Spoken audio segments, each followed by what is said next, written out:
It is slightly odd that this is the final game of Wales' very long season, and yet this is the start of South Africa's season, despite the fact the domestic season is the same.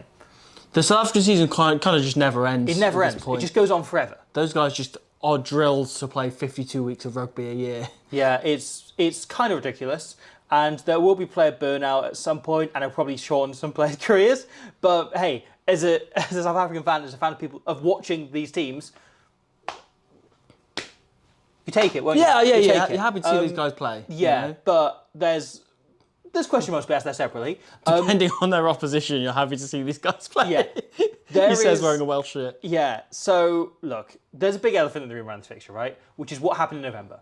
Yeah. And that game finished 73-0 to South Africa. A scoreline that probably flattered Wales. Yeah. And a completely pointless fixture from a Welsh perspective. From pretty much every point of view. Yeah. The victory existed because the W booked it in well in advance in the hope it would make some more money for them. And then it didn't end up generating nearly as much money because no one wanted to see it. Of course, you made the point when we did the preview for the video back then that fixture was booked when Wales were a better rugby team than South Africa. That's how long ago they booked it, in 2018? Yeah, they booked it in then because of COVID, it got delayed, but they still had the contracts in place for a game against South Africa in Cardiff. So they then had to play it eventually at this point, which is absolutely wild. And then that was played, and it was genuinely one of the most miserable I've been watching a Wales game. Yeah. My partner had someone round visiting, and they walked into the room in the last 10 minutes. And saw the scoreline, and as someone that didn't know a lot of rugby went, Jesus Christ, when they saw the scoreline, and was in absolute disbelief that rugby scores could get that high. I'd just played a game, and I got a very rare man of the match award, and I was like, right, okay, I'm at work now, I've got to watch this, because it was the only game of that weekend, and I was like, right, I've got to lock in and watch this game, and then the scoreline, by the time we'd got in, and we'd got in into the clubhouse 30 minutes into the game, and it was already 40-odd-0 South Africa, and I was like, I'm just going to get pissed and watch this instead. I'm just going to have a pint. Yeah. No, I mean, I thought you didn't play, you just lived in your Wales basement, but that's a whole other, that's a whole other side of this. But I didn't get the Wales call-up, though. There's several sides of this, right? One, that game took place, none of the Welsh players based outside of Wales were available. The Welsh region was also playing that weekend, and they were fuming about the fact they were losing a lot of the best players. You had a couple of really close games involving the regions that weekend that they lost in the end. Where South Africa were also missing a bunch of players who had to go back to other clubs, but they just have a great deal more depth, and that doesn't affect them too much. For this game, right, in terms of this game being played right now, I expect it will be different. The thing about that game there, right, in November, was it wasn't so much that Wales didn't fire a shot as Wales were physically incapable of it. They would point the gun at South Africa, but it physically wouldn't fire because the gravitational force of Africa was so vast that it was blocking the bullets coming out of the gun. South Africa was so physical and so on top and so in total control of that game that there was literally nothing Wales could do. It was like watching a Premiership team play against a Colts team. It was just two different classes of players. Especially when you had a bunch of Welsh players who were called up from their regions and thrown in on a handful of first claps, and also players that hadn't played Test rugby and were used to being at the standard, right? They've been training. Some players have barely been playing regional rugby. Yeah, players thrown back from injury, and so it was really tough to watch. This week, I think, will be different. I don't expect Wales to win by any stretch. No. But I think there will be individual passages of play where they will pose problems for the Springboks and they will fire shots at them in a way they perhaps were 3 or 4 years ago, where they were still losing, but there will be problems the Springboks have to solve in the course of that game. What you're trying to say there is the elephant in the room is that Wales are massive now.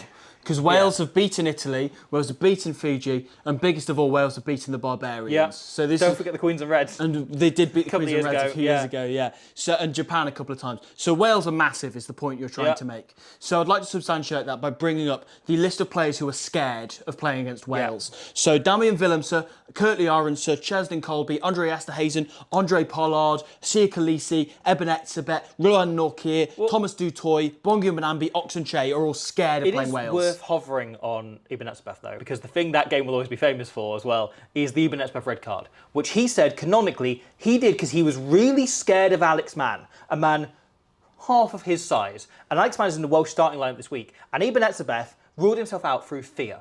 If you check the Springbok team sheet, it says Khaleesi brackets ankle, Pollard brackets hip, whatever. The other injuries. Etzebeth just says afraid next to him because he's so scared of Alex Mann. Like, canonically, like, legally, Iber Netzebev said he's afraid of Alex Mann, and that is why he's not playing against Wales this weekend, and that is the only reason possible. So the Springboks made a lot of changes. This is a greatly changed team, and this... Yeah, it's a fucking good team, isn't it? But this is the thing, right? The thing is, you looked at the first two teams that Razzie picked, and he's changed the team enormously, week on week on week. And the first one was like, okay, that's pretty much the strongest team. Right, and obviously then had Etebeth and Khaleesi both got ruled out of that game, but it was still an incredibly strong team. Second week, they changed their team a lot, but you're still like, that's still a team full of world-class players. That's still like an unbelievable team today. It's almost entirely different. They've changed this team once more, and it does feel weaker. I don't think that's too harsh to say. It does feel weaker than the previous two. Yeah, weak is a weird word for it, isn't it? It still feels like you should have more than enough for a first-choice Welsh team, and there are a few players missing from the Welsh team, but all the same. But it does feel like this is perhaps Razzie reaching the bottom end of his depth. And he said before the Scotland game that he picked that team not based on Scotland, but based on preparing for a World Cup, right? And I think, considering you look at the 3 games that South Africa are playing in that World Cup pool stage, right? It is Italy, it is Georgia, then it's Romania last. And I think he's picked these teams based on, can we look at, we'll pick our strongest team to play Italy, we'll pick a strong but changed team to play Georgia, and then we'll pick the kids and the changed and like whoever like the kind of like bottom of the barrel kind of within that Springbok squad, which is still, you know, you're still looking at like amongst the best players in the world. Yeah. They will then play Romania. So and Wales are playing as Romania here, Wales are acting as Romania here. Yeah. And the thing is, they're getting a better hit out, no disrespect to Romania, who are pretty good, got a great result against Uruguay at the weekend. But Wales are acting as Romania, and they're getting a better test than they will against Romania, even if Romania improved massively over the next year, as they've already looked to do over this summer versus where they were at the start of the year.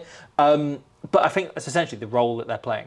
Yeah, and you say this like this is like them sending the kids out, but there's Corbus Reinach. Oh, yeah. There's Damien de Allende, there's Jesse Creel, you know, there's Peter Steph Dutoy. There's world-class players who have won multiple World Cups throughout this team. So I think the interesting thing is the players who have remained for South Africa, right? Peter Steph Dutoy is playing every minute. I think he might not have if Khaleesi was injured. I think they just, or Etzebeth, I think they just need one senior leader in that pack, and he's ended up having to fill in because the others are all absent with injury. He's been captain, of course, as well. So I think if Khaleesi was fit, they might have rested Dutoy for this game or for the previous one. Well, that just wasn't an option. But the one I do think is really interesting is Jesse Creel. Yeah. He's playing every minute of every game. That is increasingly becoming a position, as we talked about when we did that video on the Springboks depth, where the Springboks don't have a backup, right? They've got 2 really good 12s. You stretch beyond that, and it becomes much more questionable.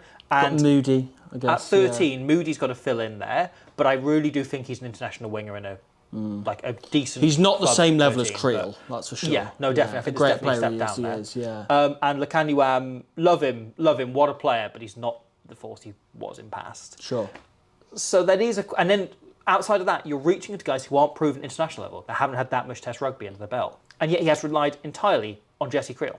And their next 4 games are against the All Blacks. I doubt that he'll throw anyone inexperienced in there, because he'll want to win all 4 of those, especially with that potential quarter-final coming up in the World Cup.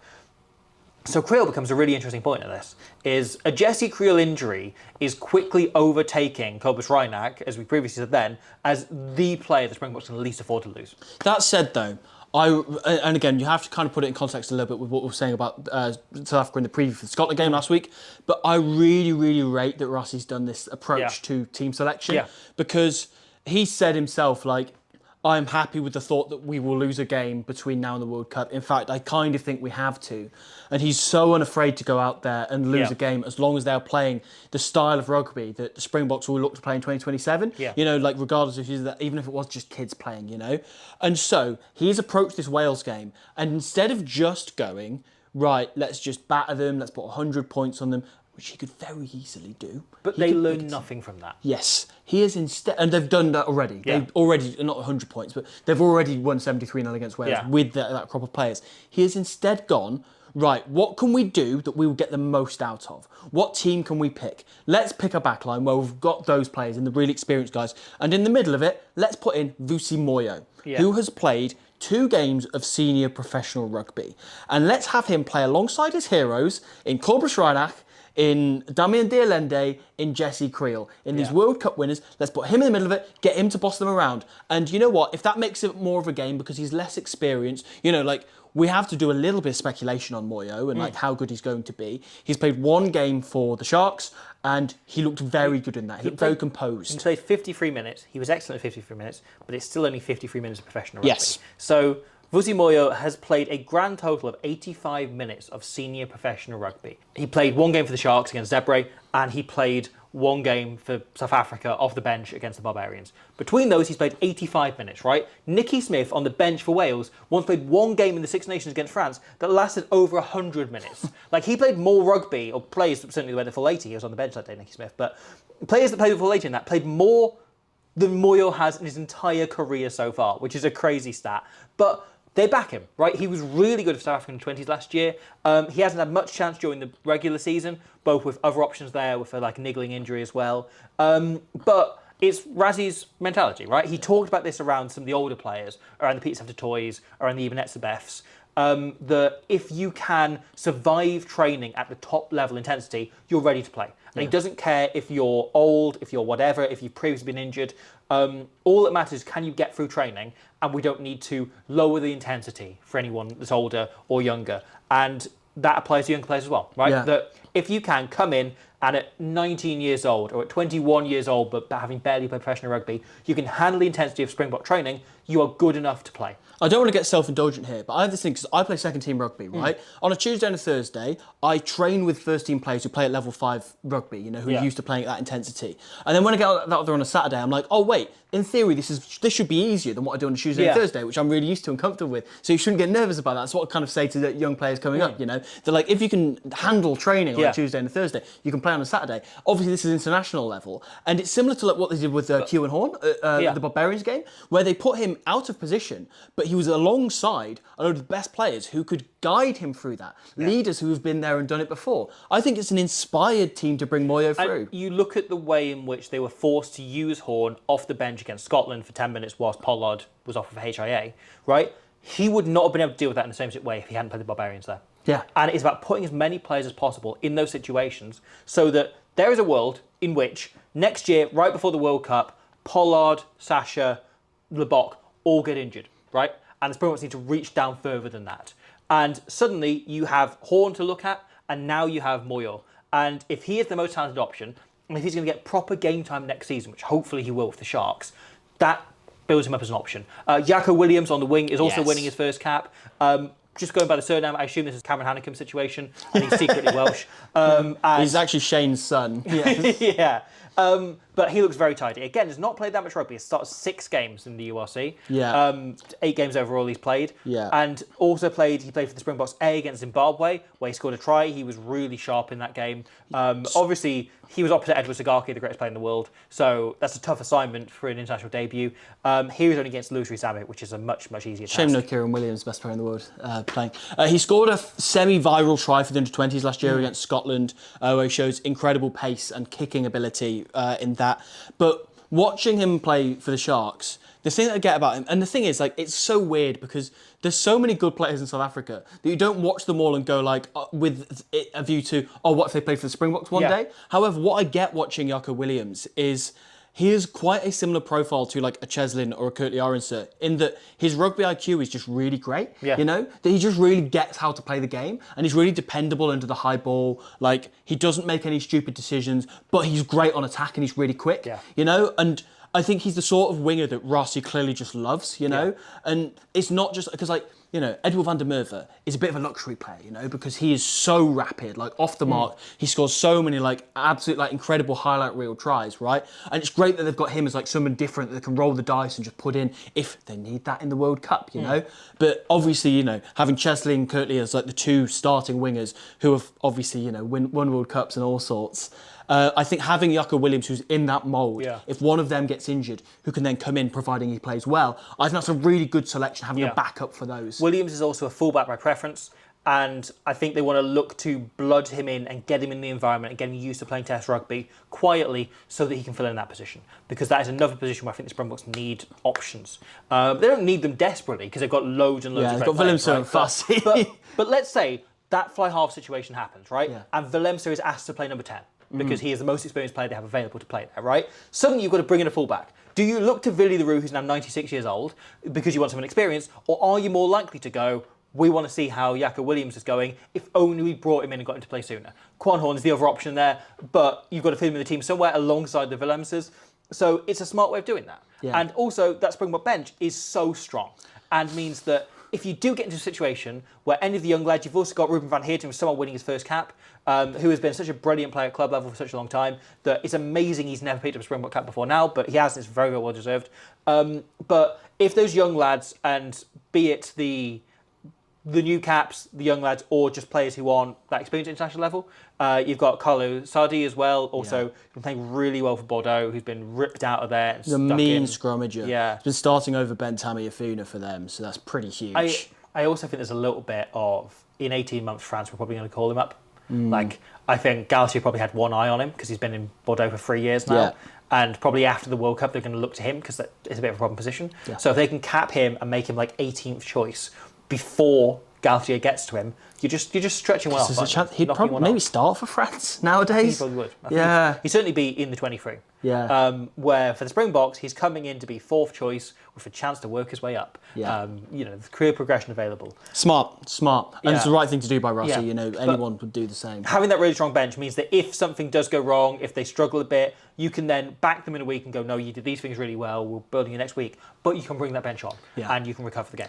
The other guy I just want to quickly talk about is how insane has the former Port de Villiers been. Yes, he has been been like one of the Boks best players, if not their best player, like the standout, most exciting player. And just like this kid has just taken to international rugby like it's nothing. Yeah. And honestly, like his chances of getting on the plane for the World Cup, which I know is ages away, but they're increasing by the day, man. Yeah. Like he has just taken like the Sia Khaleesi role in this team. Granted, not the leadership side of it, but you know, playing the role he does around the park. On the field thing, it feels like Sia Khaleesi from a few years ago. It does. Yeah. It does. He's absolutely every game. I really, really enjoy watching him. On the Welsh side. This is going to be 80 minutes. Yep. So Wales made a bunch of changes as well. Dan Edwards comes back in at 10, my boy. Sam Costello had a mixed bag last week. I think we've seen a lot of Welsh fans really slating both Edwards and Costello when they both had mixed bag games against Fiji and Argentina. And I think both of them were pretty good. Both of them put in like 6.5 out of 10 kind of performances. Valid. Were like above average, but weren't particularly brilliant. And they're then getting like absolutely slated. I thought Costello had a good game, but I do think it's the right call to probably bring Edwards back in. Yeah. I think it's a bit harsh to drop Costello from the 23 altogether, but I think, the two of them have a really good battle for that 10 jersey. For some reason, this seems to be Steve Tandy's way, is he doesn't like having a 10 on the bench for whatever reason, unless it's Jared Evans.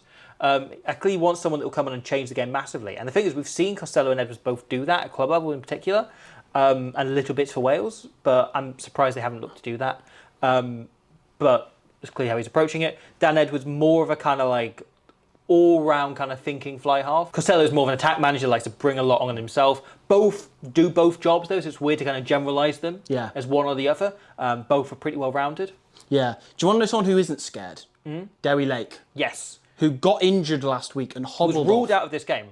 and he's just gone, fancy a scrap with Malcolm Marks again. Be fine, won't it? Be fine. It's one of Dewi Lake's favourite things in the world is playing against Malcolm Marks, to be fair. It's clearly an idol of his. And somebody, you can sense, like, Dewi Lake, former back rower himself, very good in the breakdown, very good on the carry. Clearly, like, watched Malcolm Marks growing up and was like, that's Last time he travelled down to South Africa in 2022, there was an interview of him and Gareth Thomas, the Ospreys prop, who also, in the Welsh squad, where they talked about that being like one of the highlights of the rugby career was those couple of tests in South Africa. A few years ago, Wales won one of them in 2022, which is not that long ago. Only 4 years ago. Only 4 years ago. But Dewi Lake offered Malcolm Marks out for fights like 3 or 4 times. It was the tour that really made his name. And I think a lot of like fans from across the rugby world who hadn't been particularly following this young Welsh hooker kind of went, who's this guy? He's massive, he's scoring tries, he's brilliant at the breakdown, and he's challenging Malcolm Marks out to fight. Again, it's something that I really enjoy is players from overseas that South African fans really respect. Because it's like, oh no, he's like just like completely like fronted up against our guys as Yeah. like the biggest pack in the world. I think after last week we can add Matt Vegas into that list, by the way. Yeah. And Scott Cummings. Yeah. But that's beside the point. So Derry Lake's in despite being very injured, but fine. Go off King. Yep. But then the big change for Wales is the 2 centres. Yeah. So they have changed both centres. Out go the Joe Hawkins, Eddie James combination. It's worked really well for Wales. Centre's been a problem position for Wales for a long time, like right back to Hadley Parkes retiring in 2020, really. And Jonathan Davis, Yeah, and Jonathan Davis disappearing around the same time, shortly afterwards. And those two have kind of filled it. And I don't quite feel yet like they're world beaters, but they've been the most solid and reliable pairing that Wales have had in a long time. They've at least papered over the cracks, haven't they? Yeah. And Eddie James has been so outstanding. He, to me, just sums up this Welsh team. Yeah. The way in which he's got better game on game on game. Yeah, and I love watching him play. And there's a bit of me that's quite gutted because he's one of the Welsh players that makes me really enjoy watching this team again because of how hard he grafts and stuff. But I don't know. I feel like Wales aren't yet at a point where they can over heavily rotate. But I feel like that's probably a part of why Tandy's done this. Yeah. You know, putting Matt Llewellyn in, who is a very good player, you know, and I really like watching him play. And played really well in the autumn. Yeah. And of course, he's making up for the fact that that one time he didn't get enough touches with the ball against South Africa a couple of years ago. But yeah, Joe Hawkins is out, which is He's on the bench. Unfortunate. So yeah, this is a bit of a mixed bag. So Joe Hawkins' missed tackle stats against Argentina were through the roof. But I do think otherwise, broadly, he's been pretty good for Wales. He is a much bigger physically player than Ben Thomas, who's come in. Where the general criticism of Ben Thomas over his international career has been he is quite lightweight. He is a fly half / centre / fullback, but he's built more like quite a small fly half. And so where he works well at club level, I have thought there's been quite a lot of him being decent for Wales during that losing run, but we were saying this when the team was named, but like he kind of feels at the face of that losing run in a way. Yeah, which is really unfortunate. It's harsh for him. Yeah. But he's a brilliant player for Cardiff. He was playing well for Cardiff during the regular season, such a big part of them reaching the playoffs. And he probably does deserve another shot. I don't think that's unfair. He's been on unreal form for about Cardiff. it being opposite Damian Diolande. Yes. But we'll see. And considering that was, you know, Joe Hawkins playing against Justo Picardo, like, you're going to miss some tackles on him. Playing against Damian Diolande, you assume it's going to be a similar story, don't you? Yeah. But, yeah, Ben Thomas has been unreal for Cardiff in the URC. He's been one of the form players in Wales. But we've seen this film before, you know, and he's gone in, played for Wales, and not been on the best form. I think the thing that we were saying about like him being a bit of the face of the losing run, I think that's the perception of the fans. Yeah. And like if you go on social media, as well, I think, to an extent. if you go on social media, everybody's already slating and abusing Ben Thomas before he's touched a rugby ball yet. And I think that's so unbelievably harsh because I think he is a really good player. And as you say, like there were games where he individually played quite well, but obviously didn't help us win the game, you know? So I think it makes it a little bit of a difficult one to kind of view. I really like Ben Thomas and I really hope he has a great game. Yeah, me too. I also think that we've seen Dan Edwards play a lot of his best rugby with Jack Walsh alongside him as a second playmaker, a fullback for the Undoubtedly, Ospreys. And having someone come in that 12 role, I know Joe Hawkins can and has played plenty of 10, but having someone else come in who's more of a kind of like traditional fly half, who will organise shape and structure and so on, maybe that helps get more out of Dan Edwards. Because he has played most of international rugby with Joe Hawkins. Yeah. Other change, on the wing, they brought back in Lewis Rees-Zammit, the NFL guy, and they've rotated out Ellis Mee, who was like godly against Argentina despite the result, which is a shame. Rees-Zammit in the press conference this week did admit that he feels like he's been quite frustrated that he hasn't got back to being good at rugby as fast as he thought he would. Okay, interesting. Which is true. And he has been a very mixed bag for Wales. Yeah. He was, I think, dropped for the Argentina game in no small part due to his work rate. Yeah. And the fact against Fiji, he had the lowest work rate of anyone in that team. And this Welsh team is entirely about Calon and work rate and covering the ground and making tackles. And the fact that Wales genuinely have one of the best scramble defences in the world. Yeah. Like, their broader defence, less so. But their scramble defence is exceptional now. And though we need to rely on it quite a lot, but when you have a winger who isn't scrambling as hard, that has a disproportionate knock-on effect on the team. Yeah. That's the main thing about this Welsh team, that if you're a South African fan who's not watched much of this Welsh team, if you think back to, you know, times where we've challenged you a little bit more, like in 2019, which a lot of the players have gone on record and gone like, that is the closest game we've kind of had as a Springboks squad together. Wales are nowhere near that good, right? But Wales will scrap you. Like Wales will not give up against you in the way that, you know, the 73-0 game tells a different story, but that's because Wales were never in that game at all. They were never that level. Like, as you say, it was like watching, men against boys a little bit. But yeah, I that's the thing I hope for out of this game. From Welsh perspective, if you to ask me like what's a good result for Wales, it is genuinely like, regardless of the scoreline, just scrap them for 80 minutes. I want to feel like they don't throw in the towel, which is what I felt like happened in that game in Cardiff, which was really sad to watch. And the other side is I want Wales to feel like a shot has been fired once or twice. And it doesn't even need to result in tries to keep it competitive. Sure. But I want to feel like, Wales gave it a good go. And if we get something similar to the Argentina performance from last week, they will lose by a much bigger margin. Yeah.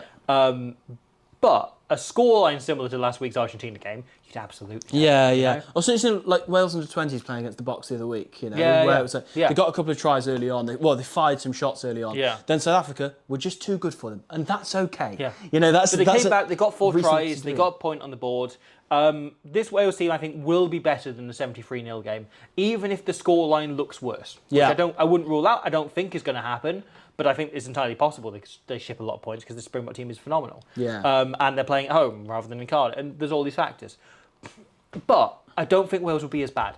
And I know, I've copped a lot of flack for saying this on the Italy-New Zealand video the other day of, sometimes you can, when trying to judge where a team is at, disregard the scoreboard. And you can kind of look at, just on the balance of individual plays and go, how close are they to competing with these teams? Sure. And I think that's very true of Italy against New Zealand, was they were much closer to competing with New Zealand in every play, bar 3 they conceded off in the start of the second half, than they have been for years. And this Wales team, I think, will be much closer to South Africa than they have been for the last few years. Yeah, and look, we can quite confidently say South Africa are the team who are most likely to win this game. They should win this game. Yes. And if they don't, then bloody blimey. And with that in mind, before the World Cup, which is what Wales are building to, and obviously South Africa are building to, there are factors other than the scoreboard that you do have to look at,